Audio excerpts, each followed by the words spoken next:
Bore da bawb, mae hi'n dod i fyny at hanner awr wedi 10 ar gyfer gwasanaeth y bore yma. Nid o gapel Bethesda ar Wyddgrug, ond o 60 ffordd Rhuthun. Ond ato chi yn eich cartrefi yn y mannau gyrydech chi. Ac wedi bod ers 3 mis erbyn hyn, mae amser yma yn mynd heibio rwsyd yn gyflym, ond mae o'n amser hir a mae'r Sul yn dod o gwmpas yn gyflym i ni beth bynnag. Ond da ni'n gobeithio bod chi'n iawn yn eich cartrefi i gyd a'ch teuluoedd a phawb yn cael ei calanogi rwsyd. Ni bore yma am ymuno mewn gwasanaeth wrth i ni feddwl am yr reset yna, fel gwelsoch chi o'r sgrin. Hyn sy'n digwydd yn llyfr yr Actau, yr ail gochwyn a'r cyfle newydd yma pobl ddiw yn cael i fod yn bobl mewn gwirionedd ac i fod yn lledaenu neges yr arglwydd i bob man. Ond ydyn ni am gael gair o weddi, ac wedyn mi ganwn ni Emyn, sy'n sôn am y mannau a gyrydenu a bod y man yna, lle bynnag ydi o, yma yn Llifor neu yn eich cartrefi chithe, yn hyfryd fan i droi at Dduw. Dwch i ni weddio. O Dduw ein tad, ni'n diolch i ti am medru bod yn cyfarfod fel hyn efo'n gilydd y bore yma dros y cyfrwng yma. Yn diolch i ti o dad am dy fendith ac am yn cynnal ni hyd yma arglwydd ac am dy law drosto ni fel eglwys. A dyn ni yn gofyn i chdi fod yn arwain o'n blaenau ni hefyd. Diolch i ti am bawb sydd yn ymuno y bore yma, a diolch i ti am bawb arglwydd y bydd y neges yma yn cyrraedd atyn nhw yn ystod yr wythnos yma sydd i ddod. Bydde di chdi fendithio y cyfan arglwydd i ni. Bydde di chdi fendithio dy air di dy hun. Bydde di chdi arglwydd Iesu gael dy ddarchafu yn ymplith ni. Bydde di ysbryd glân di bod ynglyn a hyn oll i gyd, mwyn ei enw. Amen. Amen. Felly, mi wnawn ni ganu o fan y gyrydech chi. Ydych chi ar eich soffas neu ydych chi wrth fwrdd y gegin. Mi wnawn ni ganu'r emyn gynta. 2 emyn sydd gennym ni heddiw yma'r bore yma. Wel, dyma hyfryd fan rhif 36 i droi at Dduw. Lle gall credadu'n gwan gael nerth i Dduw, sef yng nghwmni'n gilydd yma'r hyfryd fan yna. Fwriad orsedd di, rym yn dyrchafu'n cri, o edrych arnom ni a'n gweddi cliw.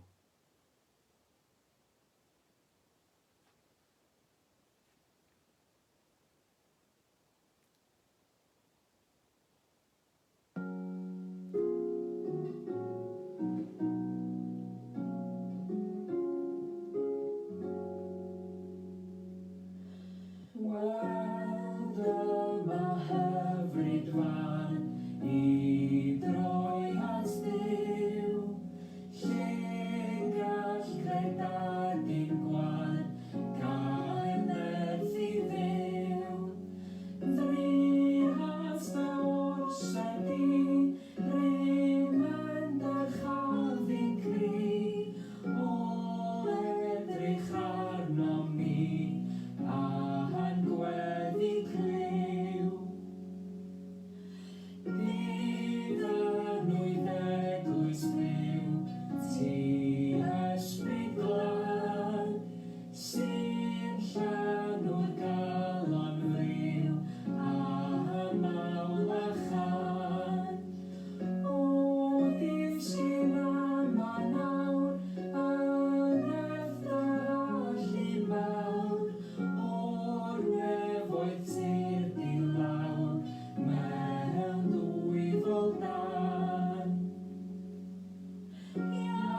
Diolch yn fawr i Robin y Clwy am y canu yn y fan yna.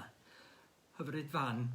Ac mae hi, syl yma yn syl y Drindod, sef y syl cyntaf ar ôl y Pentecost. Lle dyn ni'n cofio bod Duw yn dri yn un yn gymdeithas, hyfryd berffaith yn ddoef ei hun dad mab ac ysbryd glân. A'r Emyn yna yn gofyn am ei Dduw ymwneud â ni yn gyfan yn dad mab ac ysbryd glân.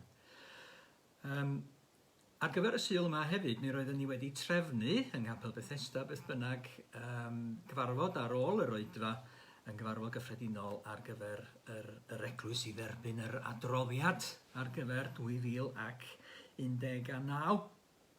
Ac yn wir, mae'r adroddiadau wedi dod i law ar bapur ac gobeithio gallwn ni fod yn ei hanfon nhw allan atoch chi yn buan ar PDF ac ar bapur hefyd a cadw mewn cysylltiad a rhoi'r gwybodaeth yna.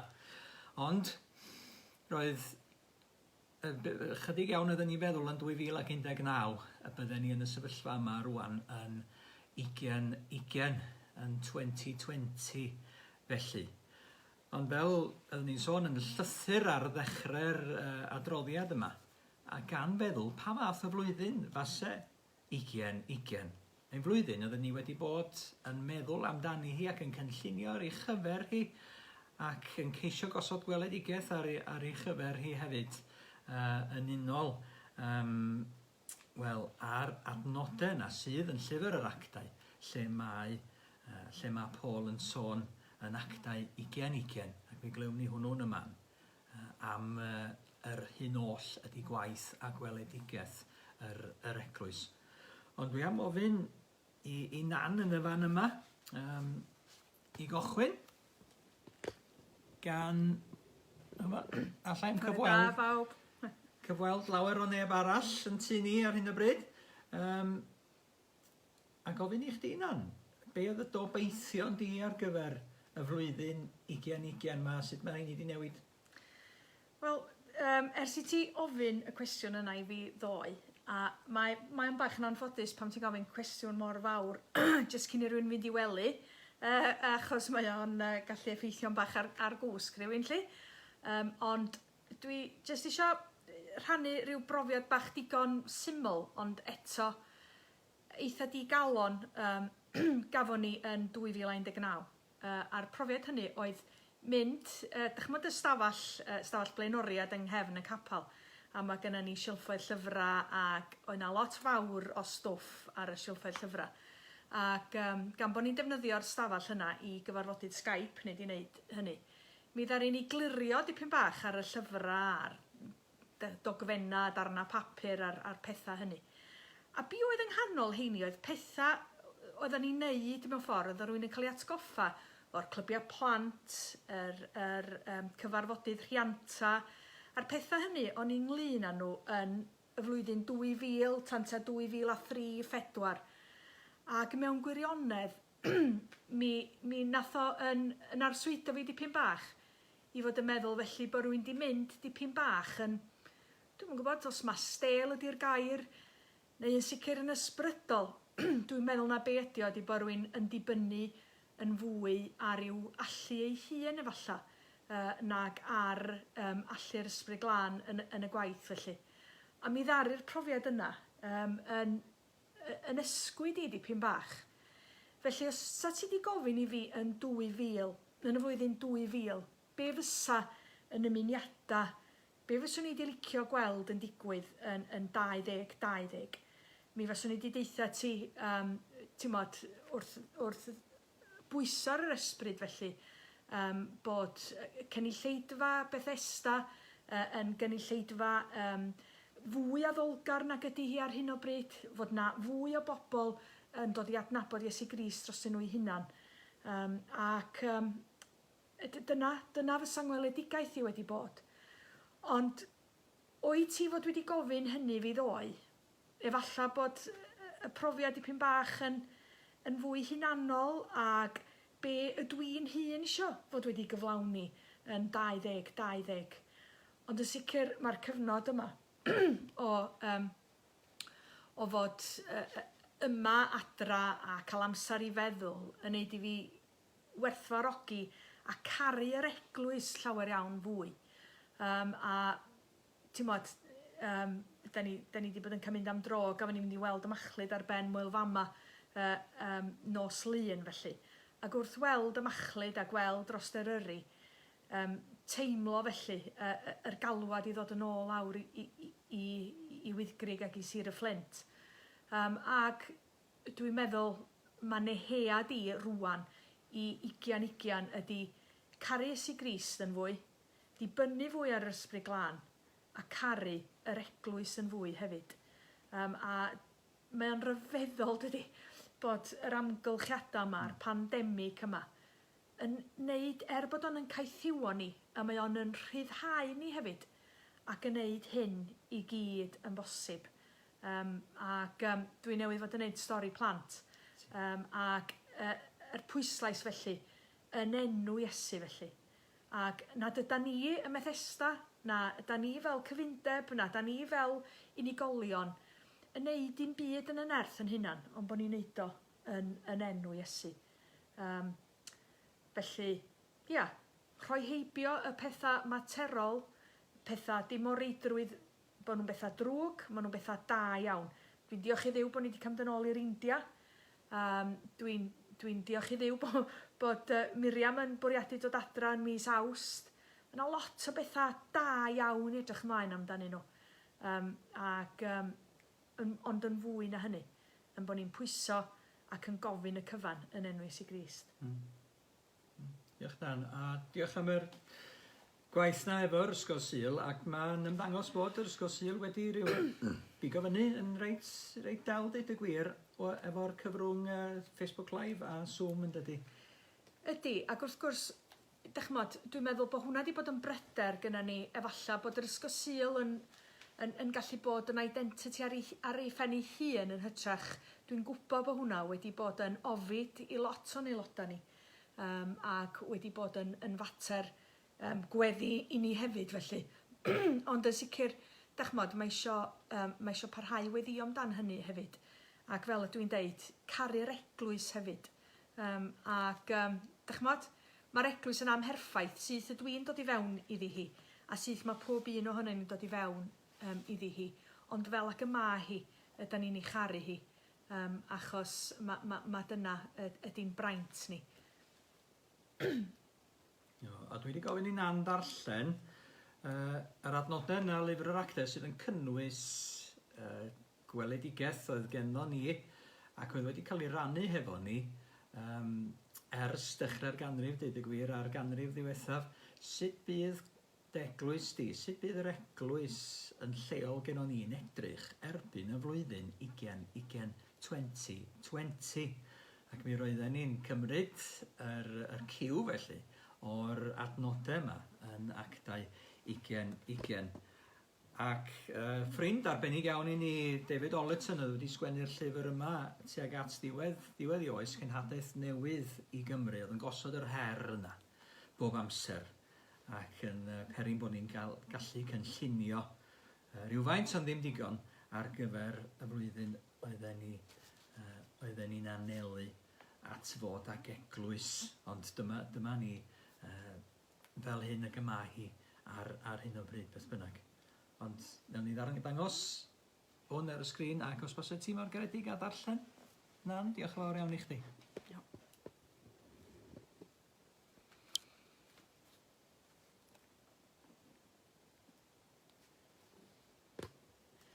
Anfonodd o Miletus i Ephesus a galw ato henuriad yr eglwys.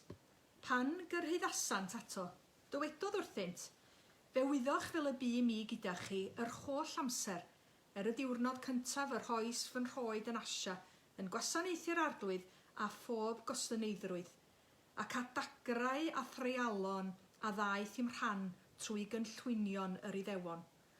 Gwyddoch nad ymatelais rhag cyhoeddi chi ddim o'r hyn sydd fuddiol, na'r rhag eich dysgu chi yn gyhoeddus yn eich cartrefi, gan dystiolaethu i Iddewon a Groegiaid am edifeirwch tuag at Dduw a ffydd yn ein harglwydd Iesu. Ac yn awr, dyma fi dan orfodaeth yr ysbryd ar fy ffordd i Jerusalem heb wybod beth a ddigwyddodd i mi yno, ond bod yr ysbryd glân o dref i dref yn tystiolaethu mi fod rhwymau a gorthrymderau yn faros. Ond yr wy fi yn cyfri nad yw fy mywyd o unrhyw werth i mi, dim ond i mi allu cwblhau fy ngyrfa a'r weinidogaeth ag efais gan yr arglwydd Iesu, i dystiolaethu i efengil gras Duw. Ac yn awr wy'n gwybod na chewch weld fy wyneb mwyach, chwi oll y bu mi'n teithio'n eich plith gan gyhoeddi'r deyrnas. Gan hynny, yr wyf yn tystio i chwi y dydd hwn fy mod yn ddieog o waed unrhyw un. O blegyd ni ymatelais rhag cyhoeddi holl arfaeth Duw i chwi.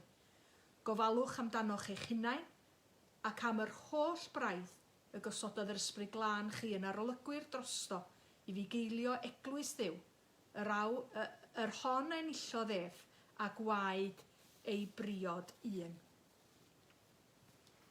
Diolch yn fawr iawn am y darlleniad yna sydd yn cynnwys yr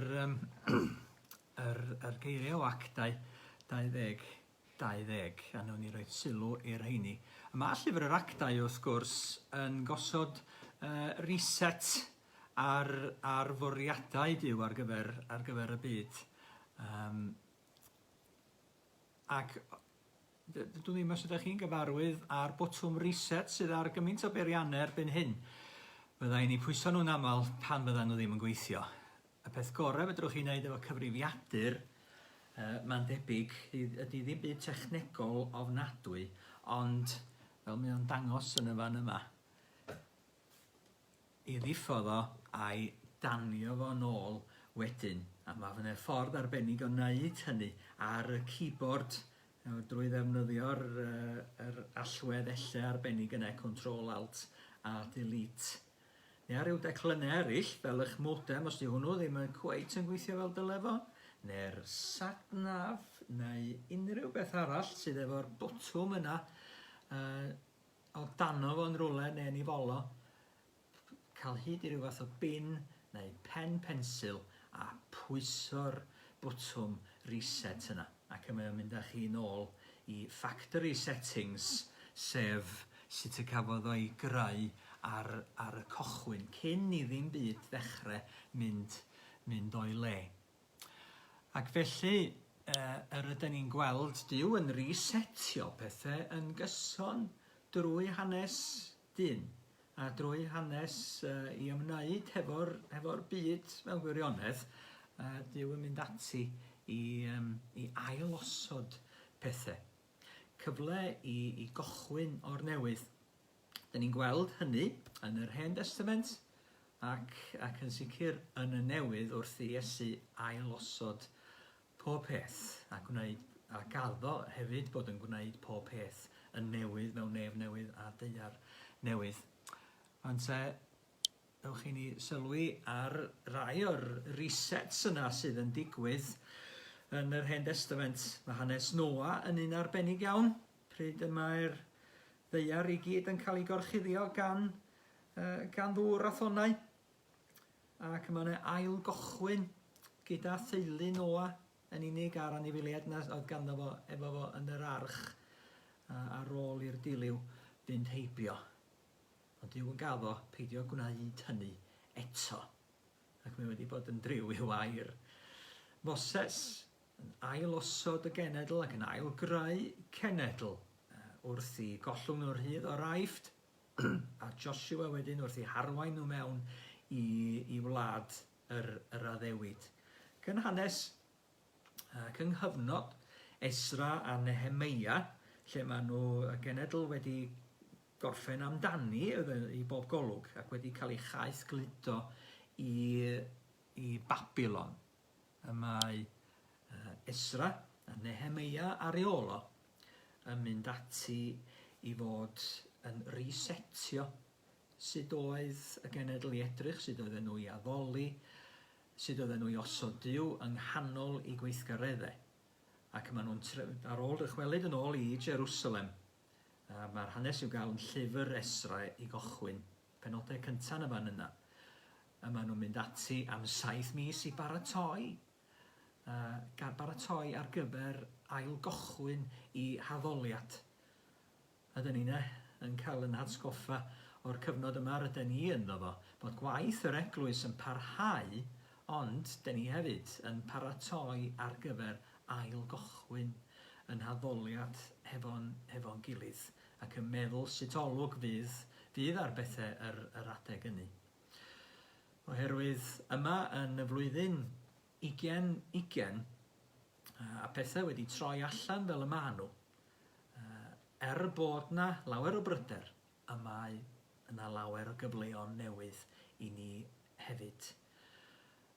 I ni fod yn meddwl am bob dim dyn ni'n ei wneud fel eglwysi ac yn gweld sut y gallwn ni orau fod yn bobl i'r arglwydd yn ei wasanaethu yn y man ac yr ydyn ni. Mi ddudodd rhywun yn ddiweddar yn rhywbeth o'n i'n ddarllen am blannu eglwysi yn bod ni gyd yn 2020 rwan yn cael cyfle i ail gochwyn. Dyn ni gyd yn plannu eglwysi rwan. Yn gorfod meddwl sut bydd yn haddoliad ni'n edrych y tu mewn i'n hadeiladau, os gawn ni fynd yn ôl i'n hadeiladau, neu byddwn ni'n gorfod addoli yn yr awyr agored, sut byddwn ni'n canu, sut byddwn ni'n cymuno, sut byddwn ni'n cael paned, sut y byddwn ni'n tystio, sut yr ydyn ni'n tystio tu allan, sut ydyn ni'n gwneud gwaith plant, sut ydyn ni'n cael ynogi'r saint yn ystod yr wythnos. Mae'r pethau yma i gyd yn gorfod cael ei ailfeddwl a gweld beth sydd yn bwysig i fod yn ei gario ymlaen ac yn ei wneud wedyn ar ôl ac wrth i'r cyfyngiadau yma rydyn ni ynddyn nhw ddod i ben.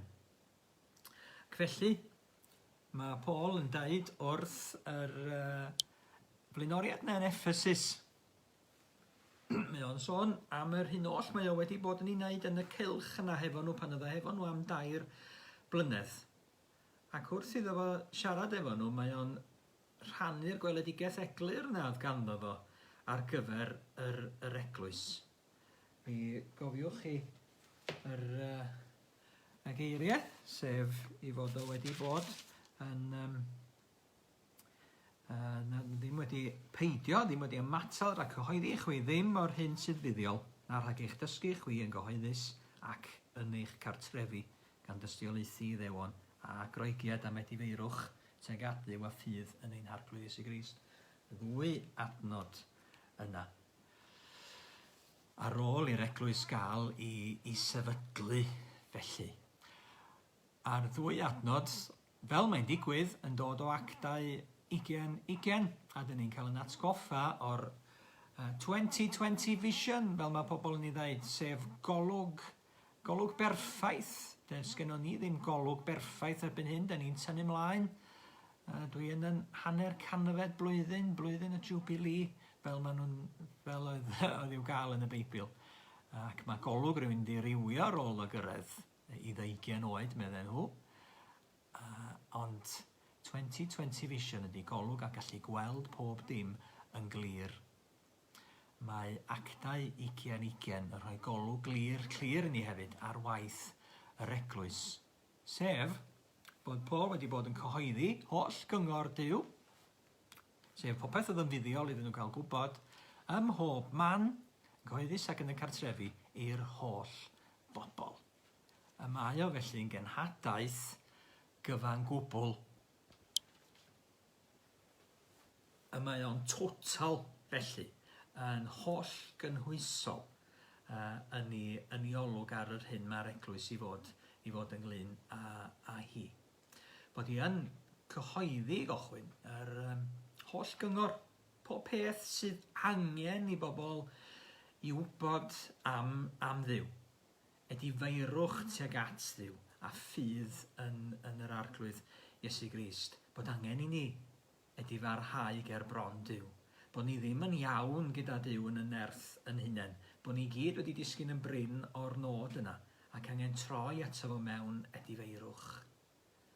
A rhoi yn ffydd yn yr arglwydd Iesu Grist yn unig i'n codi ni fyny ac i'n ailgrau ni trwy ei ysbryd glân i roi bywyd newydd, anadliad newydd i mewn i ni i'n dwy ni yn fyw yn ysbrydol, i ni fod y pobl yma Duw, am i ni fod yn ôl i lun a'i ddelw. Ac mae popeth dyn ni angen i wybod, i'w gael yn y gair. Pob ysgrythyr, meddwl Paul, yn fuddiol i hyfforddi a cheryddu mewn cyfiawnder. Dyma Feibl annwyl Iesu, meddai'r hen bennill. Dyma rodd dy heilaw Duw, dengis hwn y ffordd i farw, dengis hwn y ffordd i fyw. Y golled erchyll na gafwyd draw yn Eden drist, dengis hwn y ffordd i'r bywyd drwy adnabod Iesu Grist. Mae'r cwbl yna ar yn cyfer ni, i'n nerthu ni ac i'n calonogi ni ac i'n cysuro ni ac yn air ar yn cyfer ni yn ôl yn hangen. Popeth sydd yn fuddiol i ni wybod am Dduw i'w gael yna, yn ei air ac yn ffydd yn yr arglwydd Iesu Grist. Popeth yno. Felly mae o'n cyhoeddi hynny.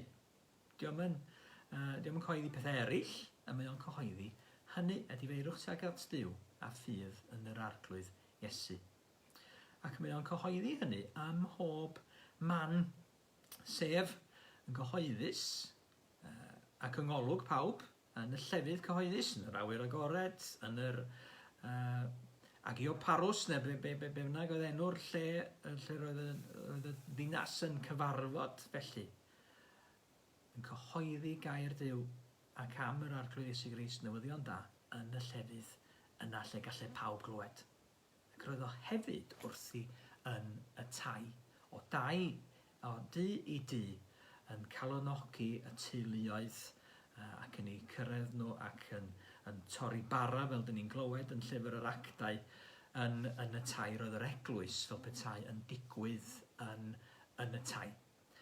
A dyn ni'n meddwl sut mae hynny'n edrych yn yn cyfnod ninne rwan. Sut olwg sydd ar hynny, yr cyhoeddus a'r tai. Wel, gewn ni gyfle pnawn yma yn nhhoedfa gymuno dros Zoom i fod yn cymuno yn tai. Yma y neges ni ar fore Sul yn dod i'n tai. Yma'n haddoliad ni'n gorfod digwydd yn tai. Ac yr ydyn ni'n cael yn bendithio oherwydd hynny. Mi roedd na lawer o'r hen saint yng Nghymru yn drist rwsyd pan oedd na godi capeli yn digwydd yng Nghymru yn niwedd yr 19eg ganrif a dechrau'r 14eg ganrif ar 15 oherwydd yr oedd yr addoliad yn symud wedyn, yr cyd-addoli yn symud o'r cartref i'r tai. Roedd o wedi digwydd hyd hynny mewn tai. Ac roedden nhw wedi ymgynnull yn y fan honno. Mi ath y llefydd yna yn rhy fychan. Mi eithon nhw i gyfarfod mewn llefydd mwy pwrpasol. Be sy'n bwrpasol ar yn cyfer ni? Bellach, drwy gyfrwng y we a'r cyfryngau yma sydd gennym ni, rydyn ni yn gallu cyflawni bwriad Duw i lenwi'r ddaear gyda'r gwybodaeth amdano fo, i lenwi pob man yn gyhoeddus gyda gwybodaeth am yr arglwydd wrth i ni gyhoeddi hynny ar drwy bob cyfrwng sydd ar gael ar yn cyfer ni. Ac rydyn ni hefyd yn gallu ymuno hefo'n gilydd o'n tai gwahanol o gwmpas y gair i galonogi yn gilydd ac i ddysgu am yr arglwydd Iesu Grist. Mae gennym ni gwrs y Beibl, mae gennym ni seiat, mae gennym ni gyfle i weddio hefo'n gilydd ac i gael yn codi a'n hyfforddi yn nysgeidiaeth yr arglwydd. Felly, rhyw olwg felly, a thrwy gyfrwng gwaith ar gyfer plant a theuluoedd, ydyn ni'n gweld pethau yn datblygu ar hyn o bryd. Ac mae hi'n olwg ac yn weledigaeth newydd rwsyd ar yn cyfer ni'n dydy. Mi fyddwn ni'n mynd a llawer o'r pethau dyn ni'n ei ddysgu yn y cyfnod yma hefo ni i'r cyfnod sydd yn agor o'n blaenau. Ac mae o hefyd yn dweud, mi gawch chi edrych, just gweld y pwynt ola yn y fan yna, yn dweud bod y neges yma, yr hyn mae o'n gyhoeddi ym mhob man ac yn y cartrefi, y neges i bawb, yn Iddewon a Groegiad, pwy bynnag oedden nhw. Pobl oedd yn gwybod am Dduw, sef Iddewon, gwybod o gen nhw gefndir yn yr ysgrythurau, a'r Torah, yn arfer addoli, a pobl na wydden nhw ddim byd am Dduw chwaith y Duw Israel felly, gen nhw i diwiau gwahanol i hunain. Yr groegiad, pobl debyg iddo fo'i hun, pobl heb fod yn debyg iddo fo'i hun, roedd yn cyhoeddi i bawb ohonyn nhw, pob lliw a llun. Ac mae'r efengil sydd gennym ni yn efengil ar gyfer pawb yn ddiwan. Dydy, dim yn efengil ar gyfer rhai dosbarthiadau mewn gymdeithas yn arbennig. Na'r rhai grwpiau ieithyddol, mae hi'n efengil ar gyfer pawb, be bynnag ydy sefyllfa nhw, mewn llyfnder, mewn llawnder, du a'r gwyn. A dyn ni'n cofio chymod, am yr hyn sydd yn digwydd yn America ar hyn o bryd, a'r gwahanu yna sydd yn digwydd, yn cofio am y protestiadau yna. Cofio am protestiadau y 60au hefyd, rhai ohonoch chi'n cofio, yn cofio well na fi o ddim o gwmpas bryd hynny. Cofio am yr arweinyddiaeth gafon nhw bryd hynny gan Martin Luther King o gwmpas yr efengil, o gwmpas y Beibl felly sydd yn efengil, sydd yn codi pawb i fyny ac yn gosod pawb ar yr un lefel a safle felly yn yr arglwydd Iesu Grist. Byddai iddyn nhw gael arweinyddiaeth debyg eto i'w clymu nhw yn un hefo'i gilydd. Felly, dyn ni falle yn Gymru ac yn debyg i'n gilydd. Dyn ni'n ymuno fel hyn hefo pobl sy'n debyg i ni'n hunain, dyn ni'n ymwneud hefo nhw. Ond mae Iesu am i ni gyrraedd hefyd, pobl sy'n anebyg i ni, pobl sydd ddim yn cydnabod Duw, pobl sydd ddim wedi adnabod o yn yr arglwydd Iesu Grist, a pobl mae'r arglwydd am gyffwrdd i bywydau nhw. Byddai ni feddwl pwy ydy'r rheini o'n cwmpas ni ne. Rhaid ni'n ymwneud â nhw neu'n ceisio ymwneud â nhw yn y cyfnod yma. Bod yna gyflawnder o fywyd i'w rhoi yn gyflawn i'r byd yn gyfan ac i bawb sydd mae'r arglwydd am eu cyffwrdd nhw. Ond mi gewn ni air o weddi i gloi a chadw'r weledigaeth yma ar yn cyfer ni yn nod ac yn amcan. Cofio am y cyflawnder bywyd yna sydd i ni yng Nghrist. O Dduw ein Tad, ydyn ni'n diolch i ti am gael cyflwyno'n hunain i chdi fel hyn. Diolch i ti am y reset yna ddigwyddodd yn llyfr yr Actau, lle roeddet ti'n cychwyn eto hefo dy bobl trwy eglwys a'r eglwys yna yn tyfu ac yn cynyddu bob dydd wrth iddi hi gyfarfod yn y tai ac yn gyhoeddus hefyd yn y deml, ac wrth iddi dosod i yng nghanol popeth yr oedd hi ynglyn a hi arglwydd ac wrth i ti i nerthu nhw.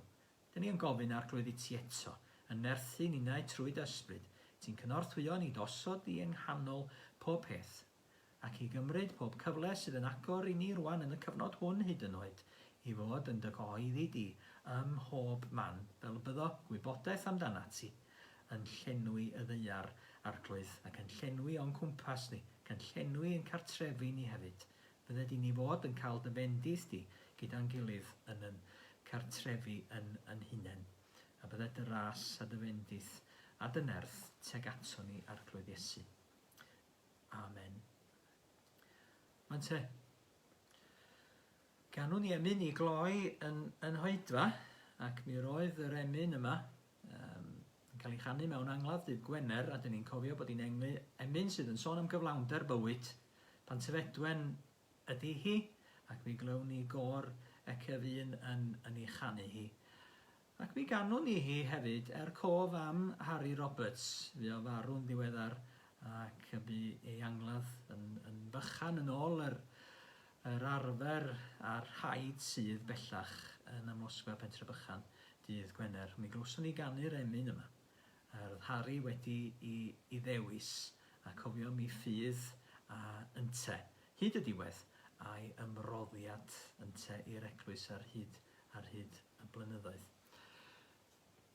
Mi droia i'r sgrin ac mi gewch chi olwg yn y fan yna ar y geiriau. Dwch i ni gyd canu.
Diolch i chi gyd am wylio.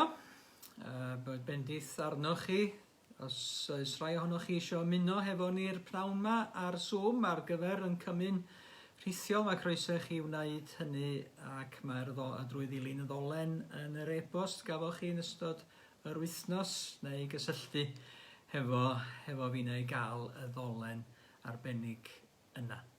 Bo bendith arnoch chi, dwch i ni rannu'r bendith efo'n gilydd. Gras ein harglwydd Iesu Grist a chariad Duw a chymdeithas yr Ysbryd Glân a fydd o gyda ni oll, rawr hon hyd byth. Amen.